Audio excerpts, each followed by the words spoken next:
Marla Young will lead us in the pledge. Our Father in heaven, we are grateful for this day and for the opportunity that you have to be able to meet here in this county and be able to live amongst the good people here. We're so very grateful for this country and for the freedoms that we enjoy, and for those who sacrifice and make it a safe place for us. We're grateful for our law enforcement and fire people that help keep us safe. Father, please bless us this day as we go through the items, that we might be able to do the things which would be best for not only those that are on the agenda, but also for the best for the citizens of the county. Father, we're grateful for the opportunity to serve, and please bless us as we continue doing so. And we say these things humbly in the name of thy Son, Jesus Christ. Amen. Amen. Please stand and join me in the Pledge of Allegiance. I pledge allegiance to the flag of the United States of America and to the republic for which it stands, one nation, under God, indivisible, with liberty and justice for all. Thank you. Okay, I just want to make mention, I'd like to excuse Commissioner Summers. He's back in Washington, D.C., having some meetings, and we're headed there in a couple days. Get to meet with the department heads, with Ryan Zinke and Pruitt and some of those ones, and about some of the issues that we have here in the state and in our county. So Stan's already there, so we'll excuse him. Did you get a chance to look over the minutes? I did. I'd make a motion that we approve the minutes from June 6, 2018. Okay, I'll second that. I have a motion by Commissioner Scott, second by me. All in favor? Aye. Okay. Do you have any review or future agenda items? Nothing at this time. I don't have anything at this time either. Yeah, we apologize. The IT guys were working on this. There was a glitch with something. Somebody was in here doing some training, kind of tweaked some of the system. And so we've got the agenda up there, but please put on your long-range glasses or bifocals. Narrow agenda. Yeah. Okay. I think, Marla, were we going to, I think we mentioned to Jesse too about putting fire back on here on a regular basis on the agenda, so we can discuss that Fire since it's updates. fire season. Yeah. Okay. You have. Couple of things, yeah, just in review. I've got a short memory. Tiffany just mentioned it. Tiffany mentioned in our work session that we've already had 11 fires so far this year. And the one up in Plymouth that we just had, was it yesterday? Sunday. 3-acre fire, and that was actually started by shooting. And so a lot of people don't realize that that shooting can start fires, especially in really dry conditions. And so we just want to remind people of that if they are, shooting, please be careful where they're at and mindful of what's behind them. And then also there's some pending fire restrictions that could take place in South Willard. Right now, South Willard is having some water issues with one of the wells. And so they are getting excess from the Conservancy, but it's put a strain on the system. And so there is enough for the residents, but there is not a lot of extra. So if there are any fires down there, it would really put a lot of stress on the system, and they may not be able to adequately fight those. So there will most likely be shortly announced fireworks restrictions in South Willard. Most likely a complete ban during the fireworks season. And so we're hoping that that word will get out. Fire and fireworks. Thanks for that clarification. So there we go. Okay. All right. Thanks, you guys. Okay, we'll move on. Jill, come on up. Thank you. If you'll, Thank you so much. you're going to give us a report, if you'll just Thank you. use the mic and state your name. Sure. Thanks. Yes. My name is Jill Parker. I'm the Public Relations Director for the Bear River Health Department. And thank you for giving us a minute to share our annual report with you this year. It's actually outlined in code that we create an annual report and we share it with elected officials from the counties that we have an opportunity to serve. So thank you so much. Commissioner Scott, I think, has heard some of this already, so Commissioner Hadfield, I'll just speak right to you and Marla. Okay. So as you look at this, the mission of the health department is always to prevent, promote, and protect. And that kind of is how we, that is behind everything that we do. At the bottom of the page throughout the annual report, you'll see an overview of the 10 essential public health services. So our goal at the end of the day is to prevent, promote, and protect, but how we get there is governed by these 10 essential services. And as we quickly look at this report, you'll see that there are several different ways that we do this. Turning to page 3, you'll see an overview of our Board of Health. Chief Deputy Dale Ward is a member of our Board of Health from Box Elder County. Commissioner Scott is an elected official that represents Box Elder County on our Board of Health, and Jim Abel, the owner of JC's Country Diner, is also a representative from Box Elder County. And we appreciate our Board of Health. They do a great job. They have some hard issues in front of them, and they're able to, I really think, do what's in the best interest of the citizens that they serve. The other thing is we have a mobile clinic. It looks a little different than the one here at the bottom now, but with that said, it would be an option for, as commissioners, Commissioner Scott and I spoke about this next year, the Golden Spike. It's a big year for the Golden Spike. If you were to need a mobile command center for elected officials or just a place for you to meet and gather, that's something that we could offer to Box Elder County for situations like that. So it's pretty versatile. You'll see it come into Box Elder County as in parades. You'll see it as part of, we use it as a breastfeeding rest stop for mothers. So we'll be providing flu clinics and immunizations, counseling services, some WIC services in some of the rural parts of Box Elder County to alleviate citizens having to come into us. We hope to be able to go out to them. Moving to page 5 and 6, you'll see an overview of our budget, the expenditures, and our revenue source. You'll see that primarily our revenues come from contracts, both state and federal contracts. And then turning the page to by the numbers. This is kind of my favorite part of the annual report. I think it's a snapshot of multiple services that we provide. A couple that I find particularly interesting is 886. This is the number of pounds that were lost by the participants in our pre-diabetes class over the 2017 calendar year. So the pre-diabetes class is a program that has been free, and now we're finding some stipends to help support that. It's a year-long class, and I have to say that I kind of balked at that. I thought, who could be committed every week for a year-long class?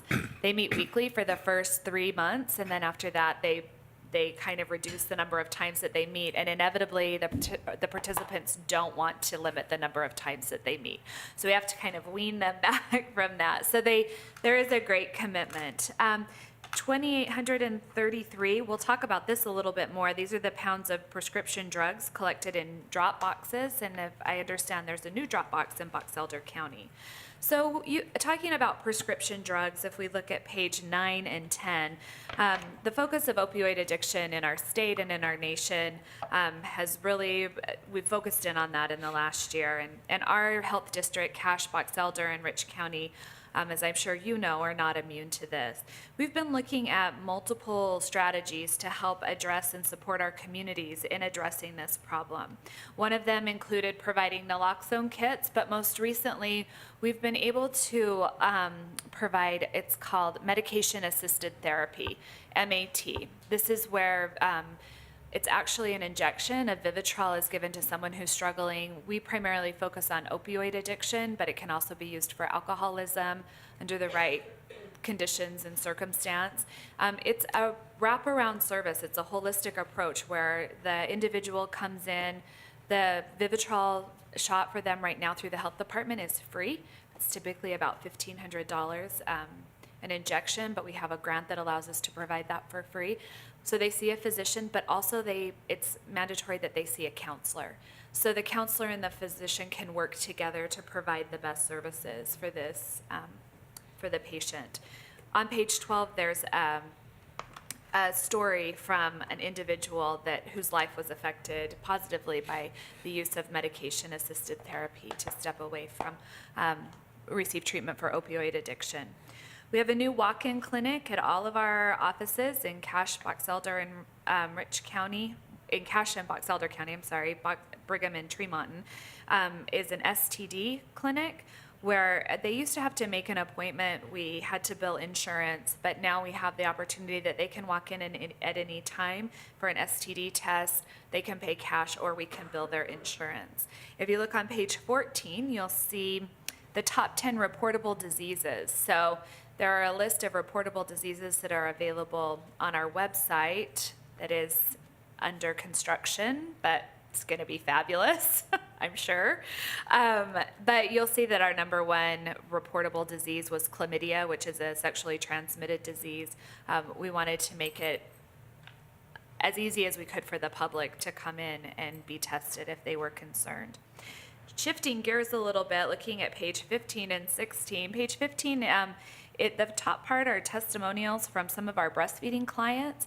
We offer breastfeeding for WIC participants, but we also provide lactation or breastfeeding services for non-WIC participants. Anyone can come. So it's a pretty amazing for young mothers who are breastfeeding. There aren't a lot of resources in our communities to assist them, especially in the first few weeks. And then sometimes transitioning back to work if they choose to go back to work. The health department can help them with that. We have lactation consultants on staff that are available 24/7 because when a mother needs some assistance, it's not 8 to 5. Yeah.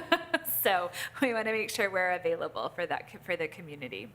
And then a new program in Box Elder County, and it's also in Cache, but it's kind of started in Box Elder County, is Families Talking Together. And this weaves in actually several of the conversations that we have in public health, the importance of communication with youth, and this helps start that conversation. We talk in some of our advertising, we mention how having the talk can be kind of a tricky conversation to start. And so I actually went through the Families Talking Together class. I wanted to see what it involved, and it was very, very helpful, very, very useful, and it can be for small groups, 2 or 3 people, or large groups, and it's free. It's free to the community. Emissions testing. Emissions testing is expanding, not the test part of it, but the services. So with emissions testing, when that came to Cache County, we were able then to secure a grant that allowed people who had failed an emissions test. This grant allowed us, the Bear River Health Department, to assist them in repairing or replacing their vehicle. So it was only in Cache County for the first year. We just wrote for an amendment to that grant that expands it to Box Elder and Rich County as well. It won't bring emissions testing to your community, but if you have a check engine light on in your car and you're wondering, you're having a hard time getting it fixed, you're not sure what it is, you can come to us and we can help you in some instances replace or repair your vehicle. There's a sliding fee scale, but it's 300% of poverty, so it's pretty generous. That's available at brhd.org. And so we've been doing some targeted media in Box Elder County to let citizens know that if you are having a hard time getting that check engine light turned off, there may be some funding that can help with that. So that's exciting. We also got a drone this year. They won't let me fly it. I don't know why. I think I'd be really good at it. But it's helping us actually with septic tanks, with wastewater, on-site wastewater. So historically, when someone was building a home and they needed a septic tank, our inspectors would go out and they would have to view it from ground level to try to get the plan, the water flow, and to identify what would be best for the homeowner. Now they can fly a drone over it. It allows them to have a very specific picture of what's happening on that piece of property. Where's your drone housed? Is it? It's in Cache County, but it's available to all of our counties. I'll pass that on to Mark Millett, our emergency manager, just in case. Yeah, I if think there's an Mark emergency. knows. Okay. I think Mark and I have spoken about That's the great. drone. Because, yeah, I know when we've had issues in the past, if we need some drones, why is that? Flooding, it would have been great to have the drone. Yeah. But yeah, we have 3 people who are certified to fly it. Okay. I really hope soon it's 4. But we'll see. We'll see what our health officer has to say about that. I'll talk to him. Okay, thank you, Commissioner Scott. So the final thing I'd just like to draw your attention to is a change in the food program. We may have talked about this a little bit last year, but it's in place now. We used to inspect and public health statewide used to inspect and charge based on seating. So if you were a mom and pop shop or Maddox, your cost would be based on the number of seats in your establishment. But really going back to prevent, promote, protect, we're here to protect the public's health. And so the food code changed, and then we came in line with that. Now the fee for food inspection is based on risk. So if you're offering sushi, raw fish at your establishment versus an establishment that is just doing like hamburgers well done, the risk is different. And there's an assessment sheet, a standardized assessment sheet that outlines that. And then finally, the very last thing, if you haven't had an opportunity to download our app, it's brand new this year. I would encourage you to download it. You can find it for Apple or Android. Right now, that is where we put our emergency communication, so what to do before, during, and after an emergency. But in an event like the flooding, working with the PIOs and Mark Millett, we would have also been able to push notifications out about road closures, about boil orders, so any time something like that comes, we'll be using the app as one of our communication strategies. And actually, yes, thank you. Box Elder County Sheriff is the one that kind of turned us onto this idea and has helped us get it established. So we appreciate their help with that. So I think that wraps up the report. Do you have any questions for us? I just had a couple of comments. I've had an opportunity to serve on the board for the last 4 years, and the health department does some absolutely amazing things. It's not always pleasant when they do have to go down and they have to shut down a food service establishment, but I'm glad that they have in the past when that's been necessary. Again, it's going back to protecting public safety. And it's very seldom that happens, but in one case that I know of, it was definitely needed, and it was a major protection of public safety. And just had a great meeting at the office here yesterday, talking about the algal bloom that has happened up in Manaway and is recurring a little bit right now, and talking about coordination, public safety, the risks, the signage, the warnings, and everything. And so they do a great job being out there and making sure that everybody's health is taken care of, and so I appreciate it. Yeah. Thank you, Commissioner Scott. We appreciate being able to serve Box Elder County and the partnerships, most definitely. And those come from Ella. Oh, thank you. So that may help to disseminate the information through 211 if there is another algal bloom, or if there's something like the flooding or an issue that you really have to just blow up and get out there, they can help with that. So. Thank you very much. Okay, thank you, Jill. Okay, Appreciate you. Thank you. Thank you. Okay. Looks like we've got the Utah Testing and Training Range Letter of Support. Did you get a chance to look through that? I did. Okay. Let's see.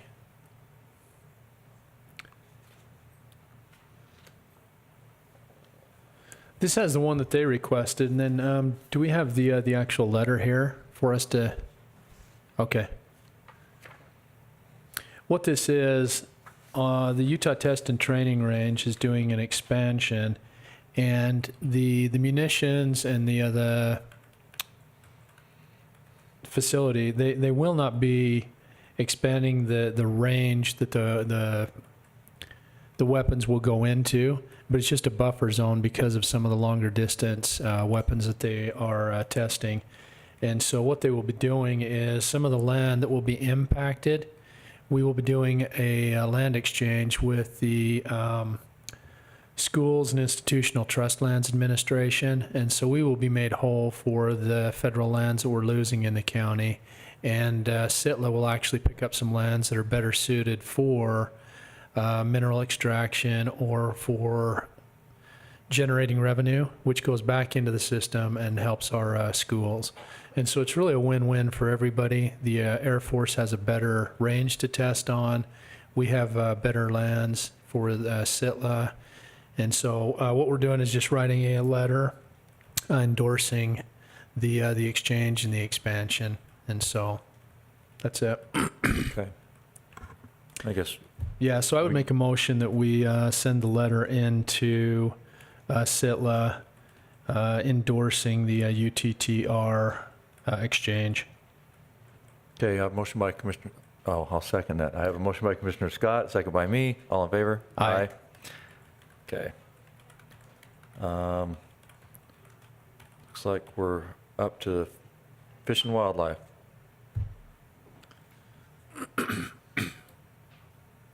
How you doing? Good. Good to have you here today. So anyway, you guys requested that I come. Do you have some specific questions Well, about? will you state your name for Marla for the record? Sure. Name's Carl Fleming, U.S. Fish and Wildlife Service. No, I don't. Well, we just had a notice that there was going to be a proposed hunting expansion and some changes, and we thought it would be great so that we could have that information, help disseminate it, and anything that we can help with. So right now, it's about the second week of the EA process, 30-day comment period. We had sent you guys the announcement, the commissioners, the announcement regarding the proposal to add approximately 13,000 acres more to the areas that will be open to hunting. We've contacted a lot of the, Utah Waterfowl Association, Ducks Unlimited, et cetera. They were also on the mailing list. And if you had some folks you wanted to let know, forward that email that has the website and the email address for comments. We'd sure appreciate it. We're open to any comments, what people's thoughts are. And that was about it. There's 4 options. One is just leaving it as it is, and then 3 other options for different units that would be opened up to hunting, so giving some folks some different options, and go from there. So see what happens. Are the units contiguous? Are they pretty much in the same location, or are they scattered throughout the county? Well, no, they're not scattered throughout the county. They're all contiguous as far as that goes. Just right out there. on the refuge, out on Okay. the Bear River Refuge. They're not contiguous per se within the refuge. They're not all one large block. That's Okay. part of that. So like some of the areas that they have purchased in the past, those are some of the options that would be proposed for being opened up to hunting. Wasn't there a question too that we had about the hunting out west, about opening it up and having more permits available? Was that something else? Yeah, that was different. That was some big game. That was that was on some public land that would actually been taken out because of I can't remember the name of it. I've got the information, but yeah, I'd have to look at it. But that one was big game and not waterfowl. Yeah. And that would be the state responsibility as compared to U.S. Fish and Wildlife Service, which is the refuge. DWR. Deal with the state, yeah. Big game would be DWR, so. All right. I think it's good if people have a little bit more access and a little bit more opportunity. That'd be great. I know if our county attorney was here, he would be all in favor of a few more spots out there for the waterfowl. So, Yes, he would. well, that's great. When does the comment period end? July 8th. Okay, so we've still got a couple of weeks. Yes, July Okay. 8th. Yep. Very good. Yeah, we'll do that. We'll continue to get the information out, and we appreciate the We'll pass the word on. Okay. Follow up. And if folks have a question, all they gotta do is go to Bear River Migratory Bird Refuge's homepage, and there's a link right on that front page with hunt information, et cetera, and it'll direct you to the actual EA, the maps, et cetera. So, Okay. Cool. Great. All right. We appreciate you. okay. Cool. Thanks for Thanks, coming. Carl. Appreciate Yeah. it. Okay, looks like Nate, you're up.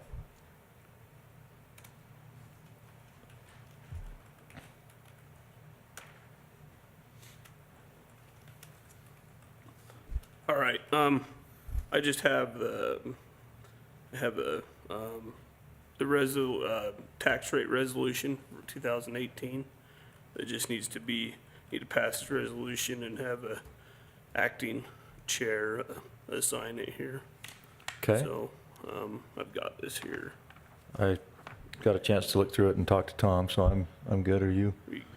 No, I had a chance to look through it as well, Okay. and I know that he was waiting for one more number, and that came in, and so everything, I think he was waiting on one from the library, and they got that one taken care of, so, okay.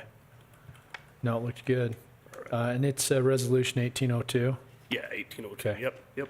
All right, I would make a motion that we adopt Resolution 1802 for the certified tax rate for Box Elder County. Second. I have a motion by Commissioner Scott, second by me. All in favor? Aye. Thanks. Thanks, Nate. Okay, thanks, Nate. Just need to sign it.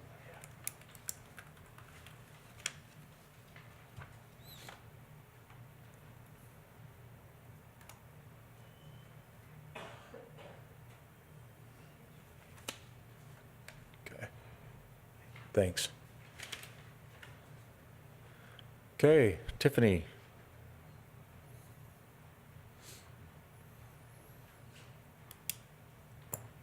How are you? Good, how are you? Good. I'm Tiffany with the Fire Marshal's Office.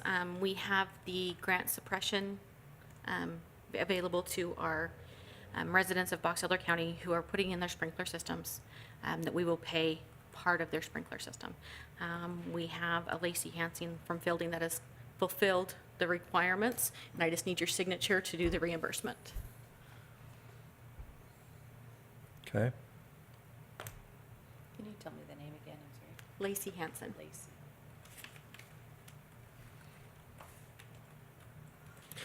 How many of these have we been getting over the last year? You know, roughly, like, sort of an average? Maybe over the last year, maybe 8, but the program's really taken off this year, so. Mm-hmm. Okay. And I believe that we have set aside 45,000 to go towards that grant. And that's out of your prevention and promotion?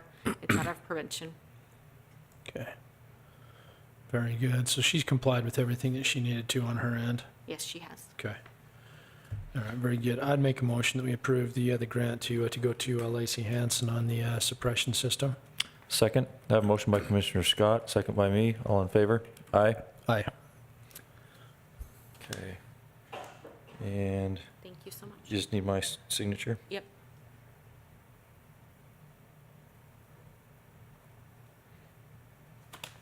Just the one? Just the one. Okay. Thank you so All much. right. Thanks, Tiffany. Okay, looks like Scott. You're up.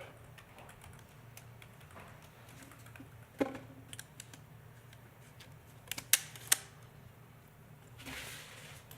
what we got here. So the first item I have is the Nielsen subdivision. This is a two-lot subdivision in the Riverside Fielding area. It's located on 6,000 West at 16,031 North. It was a 1.5 acre lot being split in half, so there's 2 3/4 acre lots at this point. This subdivision has been through reviews from the county surveyor, the planning and zoning department, the health department, as well as the county attorney, and comes with a recommendation of approval. I'd make a motion that we approve the Nielsen subdivision. Second, I have a motion by Commissioner Scott, second by me. All in favor? Aye. Let's see. Ordinance 475 is next.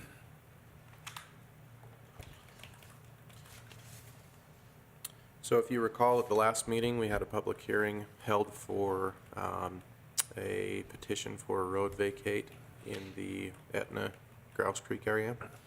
I was instructed to prepare the ordinance for that road vacate. That ordinance is ordinance 475, and basically outlines the portion of road that would be vacated, and who that portion of road would revert to, the adjacent owners. And anyway, this ordinance has been reviewed and approved by the county attorney. and just comes to you for adoption. And the only thing that I had a concern on, and I think we addressed it last time, just to make sure, is there was access to water up on there, and the easement would stay in place to have access to that in Correct. perpetuity. Correct, and, Okay. yeah, I think it's, let's see, section 3 of the ordinance, we pulled the language just directly from the county vacate policy, which states, effective vacation upon easements, that this vacation shall not affect or eliminate any easements or other rights of way, public or private, above ground or underground, that existed prior to the vacation. Okay. That's what I thought. Okay. I'd make a motion that we adopt ordinance number 475, the road vacate in the Etna area. Second, I have a motion by Commissioner Scott, second by me. All in favor? Aye. Aye. Scott, you have the original there? Okay, all I have is a draft. Yeah, I do have it.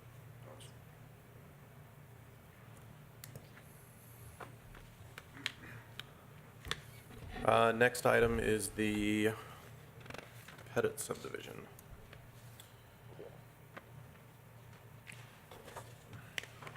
This as well as a two-lot subdivision.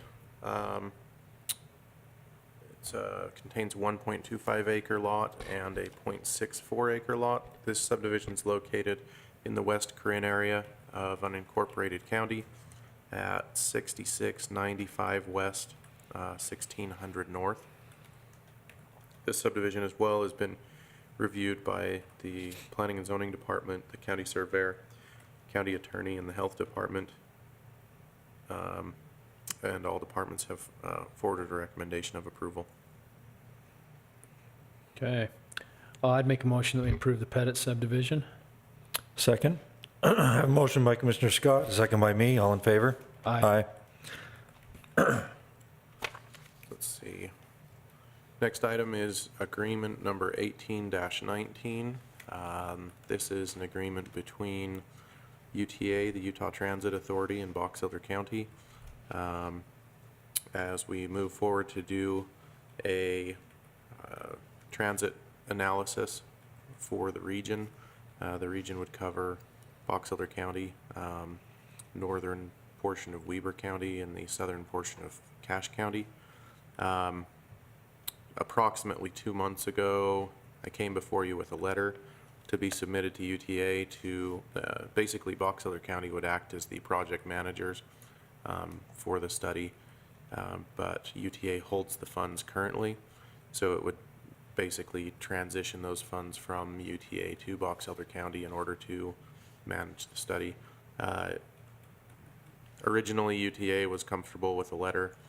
Anyway, it came back that they wanted an actual agreement in place, so their legal office drafted this agreement. I've since forwarded on to our attorney. He's had a chance to review it and doesn't have any concerns with it. So it now comes before you. I don't know if you have any questions or, yeah. I just had a couple. On this, the only funds that would be transferred is whatever is awarded for the company that gets the study after the RFP goes out. Correct. The remaining funds would stay with UTA Correct. from that second quarter for the corridor preservation or acquisition. Mhm. Okay. I didn't see it in here. As part of the study, will they actually be looking at possible options for that if it isn't used for corridor preservation or acquisition, if it is deemed through the study that it just doesn't make sense to bring Front Runner up here? Be looking at options for the funding. Yeah. Because, I mean, there's a chunk sitting there, and that was the reason that it was instituted back in '08 and started to Correct. collect, was to acquire that.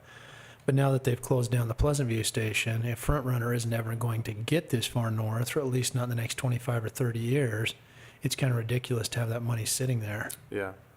That wasn't part of the original scope, but as it hasn't gone out to for proposal yet, we could add that if Okay. it's something that I think is a good idea.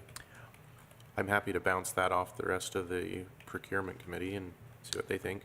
Well, and it may depend on what they come back with as the findings on the study. If they come back and say, you know, it doesn't look like Front Runner is going to make it up here in the next 25 years, you know, we've got our answer. And then at that point we say, well, the money isn't going to continue to accrue and just sit there for 25 years. So what are our options? Yeah. Yeah, Because at that point, we could look at doing something on the northern corridor or going from Box Elder to Cache and Box Elder to Weber and doing some sort of bus rapid transit or a loop or something.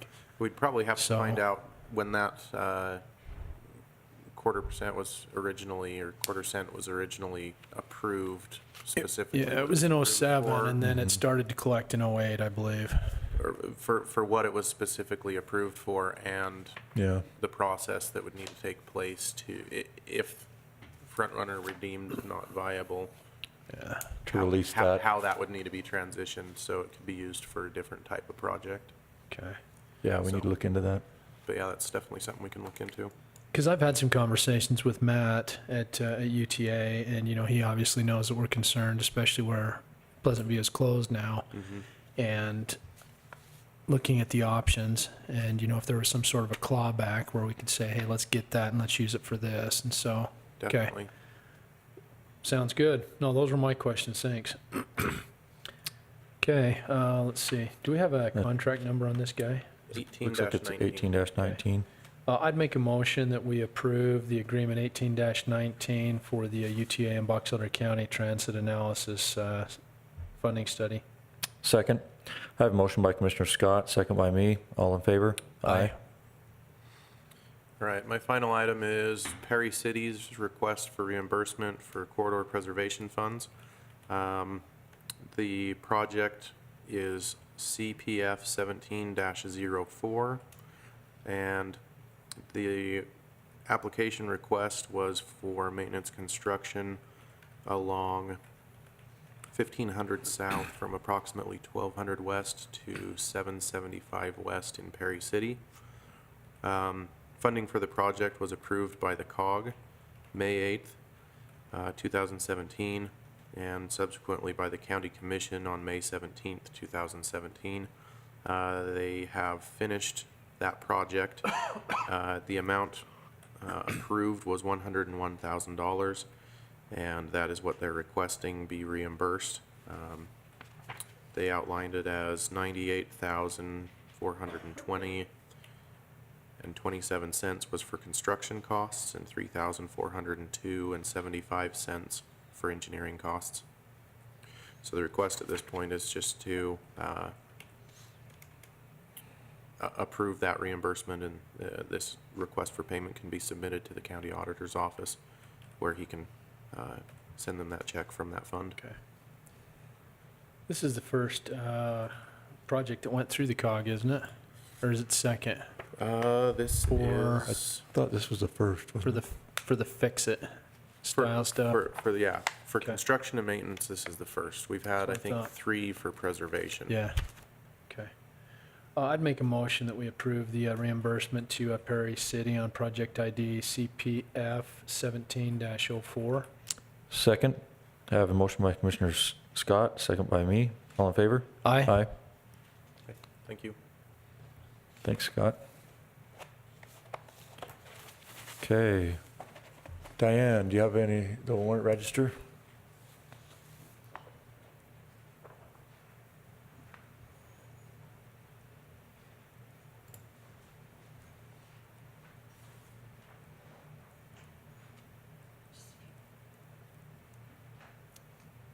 You guys start at that end, and then we'll retrieve them over here. Okay. There's the- Start them on this end.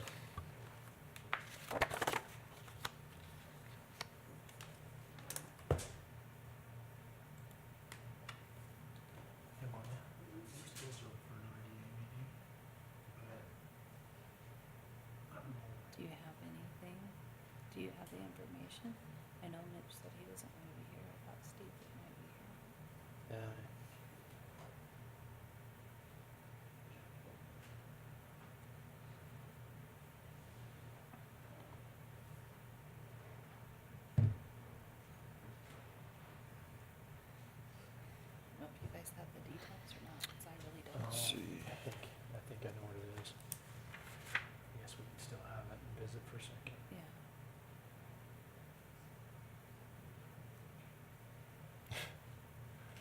Hey, Marla, this one's got department, elected official department head approval and county commission approval, but it's one and the same. Because it's, so do we both need to have two signatures on it? What is it for? So do we, because normally you have the elected official and then have the commission sign it, but for it's under our department. Yeah. For Nutley. I would say Just one of us? if you want to sign one, I can sign the other. Okay, that's what I'm wondering. I'm like going, it's kind of Good redundant. catch.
It's a long list today.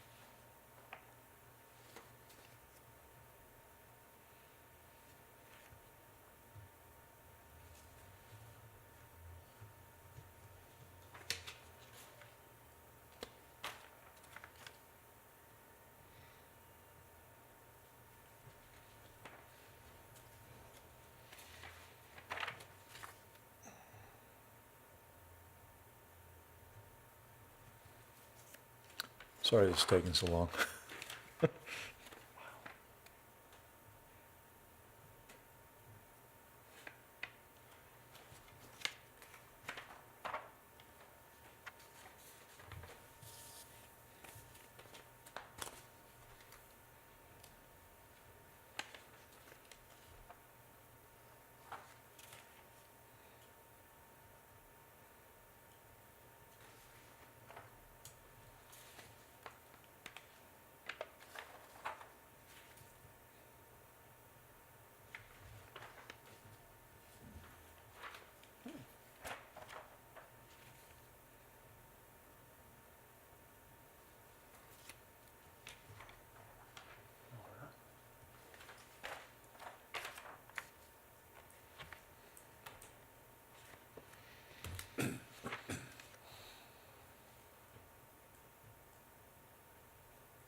Okay, we got it.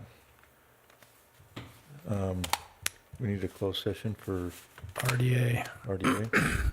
Yeah, so I'd make a motion that we move into an RDA meeting. Second, I have a motion by Commissioner Scott, second by me. All in favor? Aye. I would make a motion